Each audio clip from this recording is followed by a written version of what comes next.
Olha, as pessoas nos perguntam por que ser advogado. A sociedade sempre, na história da humanidade, teve situações conflituosas. O advogado é o interlocutor entre as partes em conflito.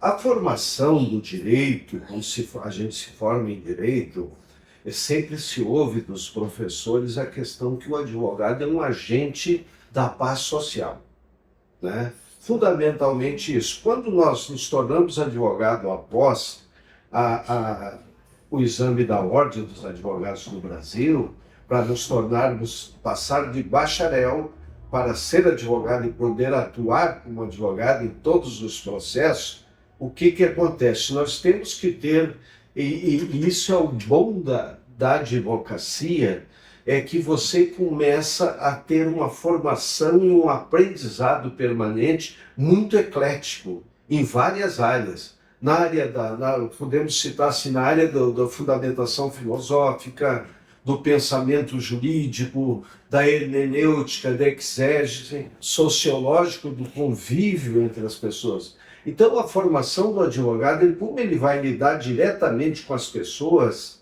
né? E quando eu me refiro com as pessoas, não é só a pessoa física, ele vai trabalhar com outro tipo de pessoa, que é a pessoa jurídica, né? Que é o conjunto, na maioria das vezes, de pessoas físicas. Então, essa formação eclética lhe dá um viés, por exemplo, na sua forma de interpretar esse conflito e chegar a um ponto de consenso. Por isso que antes nós falamos que o advogado é um mediador. Num primeiro momento, ele é um mediador, porque ele precisa conciliar as partes, ele precisa promover a paz ou minimizar o conflito entre as partes. Esse é o principal papel do advogado no primeiro momento. E para isso você precisa ter um conhecimento bastante eclético. Quero dizer com isso, conhecido em várias áreas. Na área da psicologia humana, na área às vezes até da psiquiatria, né? Na área da medicina legal, em alguns casos, na área da psiquiatria forense, precisa conhecer, por exemplo, as questões de caráter civil e caráter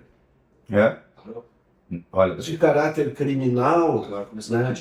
Então, as pessoas nos perguntam muitas vezes assim, ó, não porque ser advogado, eu quero ser advogado, perguntam diferente, eu quero ser advogado, o que você acha? Eu digo, a gente tem que colocar que a prática no universo jurídico é uma prática que te dá um conhecimento, uma diversidade da ciência jurídica, da filosofia jurídica, da sociologia jurídica muito ampla, né? E você começa a compreender, de certa forma, a sociedade de uma forma mais técnica, mais científica do que o conhecimento expedito, conhecimento mais que às vezes você não consegue interpretar de forma adequada. Eu tenho essa lógica, esse entendimento de por ser advogado. Não é porque ser advogado é a mesma coisa de qualquer outra profissão, né? Porque ser médico, porque ser engenheiro, porque ser aquilo, né? Mas sei dizer o seguinte, posso dizer que o advogado é aquele que tem o pensar como se fosse uma amplitude de um guarda-chuva onde abriga aquilo que está embaixo. E o que está embaixo desse guarda-chuva é a sociedade com as suas diversidades, com as suas unilateralidades, as suas bilateralidades total, essa forma hegemônica do contexto social, econômico, político. Ele é um romântico, tudo. É um romântico. Um romântico. Tem 3 direitos inarredáveis do ser humano, que nós buscamos todos os momentos. O primeiro direito que nós não arredamos o pé, como se diz na linguagem mais simples, é a vida, a proteção à vida. Ninguém quer entregar a sua vida em momento nenhum. Tem um segundo momento interessante, inarredável também, que é a liberdade. E aqui, quando eu me reporto à liberdade, não podemos pensar na liberdade, por exemplo, aquela que está atrás de uma grade, que foi aprisionado, foi seguro, foi detido ou está recluso o cidadão. O cidadão, a cidadã, querem a liberdade de todas as coisas, de livre expressão, a liberdade de ir e vir, a liberdade de agir de uma forma que possa lhe dar progressão na sua vida, crescimento, evoluir na sua vida. Isso é a liberdade que a gente se refere. Porque, às vezes, no linguajar comum, no senso comum, pode-se pensar que se perde a liberdade só quando se coloca atrás da grade, como se diz, se torna recluso, né? E um outro bem inarredável que nós procuramos sempre é a questão da questão do bem material, do patrimônio, né? Nós temos o nosso patrimônio, seja ele o que for, e eu não quero que o outro se torne proprietário desse patrimônio, né? Então, são três coisas fundamentais. A vida, apenas para repetir, a vida, a liberdade e o patrimônio são coisas, bens inarredáveis do ser humano em qualquer etnia, em qualquer lugar do planeta. Nós vamos defender, claro, com algumas raras exceções na comunidade de 8 bilhões de habitantes que habitam o planeta Terra.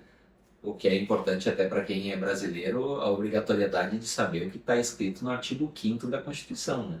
E o que está escrito? Todos são iguais perante a lei, sem distinção de qualquer natureza, garantindo-se aos brasileiros e aos estrangeiros residentes no país a inviolabilidade do direito à vida, que está falando, a liberdade, a igualdade, a segurança e a propriedade. Propriedade. Podemos trocar a palavra muito bem, obrigado aí por ter acrescentado. Isso é... Essa propriedade que eu usei a palavra patrimônio, que ela fica mais fácil de se compreender. É necessário a gente entender o que é da essência das coisas, né, da vida, e o que é da forma, né? Às vezes a forma é desvirtuada, mas a essência de tudo é o que vale. O maior valor está na essência, no pensar. Quando você elabora uma lei, e a lei, por exemplo, não é o único instrumento de direito. A lei é uma forma de tu explicitar uma essência de um pensamento determinado. Por isso que a pergunta mais na questão do Estado liberal é um pensamento, é uma essência. Num Estado comunista ou socialista existe uma outra essência. Consequentemente, devido à essência diferenciada, a forma da operacionalização do Estado também será diferenciada, né? Não é poesia isso, Claro, né?